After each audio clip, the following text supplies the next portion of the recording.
కామారెడ్డి జిల్లా పాల్వంచ మండలం భవానీపేట గ్రామానికి చెందిన గంగని స్వామి కూతురు. సుమారుగా ఈ అమ్మాయి వయసు 9 సంవత్సరాలు.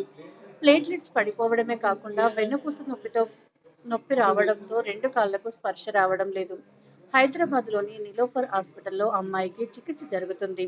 కావున కామారెడ్డి జిల్లా మాదిగ సేవా సమితికి సమాచారం అందించగా తమ వంతుగా మాదిగ సేవా సమితి ఆధ్వర్యంలో ఆర్థిక సహాయం నిమిత్తం 12,000 రూపాయలు వైద్య ఖర్చుల నిమిత్తం చికిత్స పొందుతున్న అమ్మాయి తల్లిదండ్రులకు అందజేయడం జరిగింది. ఆరోగ్యం బాగాలేదు. మన మాదిగ సేవా సమితి మన బ్రదర్స్ కొంతమందికి అమౌంట్ 20,000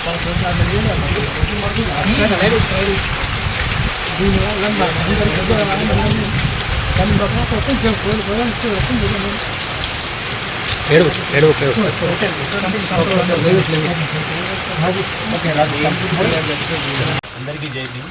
మేము మాదిగ సేవా సమితి నుంచి వచ్చినామండి. మన భవాన్పేట గ్రామానికి ఒక ఆర్థిక సాయం చేయడం ఇస్తున్నాము. మా సభ్యుడైన గంగని స్వామి వాళ్ళ కూతురికి ఆరోగ్యం బాగాలేదని నాకు తెలుసుకున్నాను. మా సేవా సమితి నుంచి మేము 12,000 అమౌంట్ను వాళ్ళకి అందజేయడం జరుగుతుంది. ఇలాంటి సేవా కార్యక్రమం మన ఇంట్లో చేయాలని మేము అందరినీ సహకరించమని అడుగుతున్నాము. మాదిగ సేవా సమితిలో ఉన్న సభ్యులు కానీ చాలామంది ఉన్నారు, కానీ అందరూ సహకరించడం లేదు.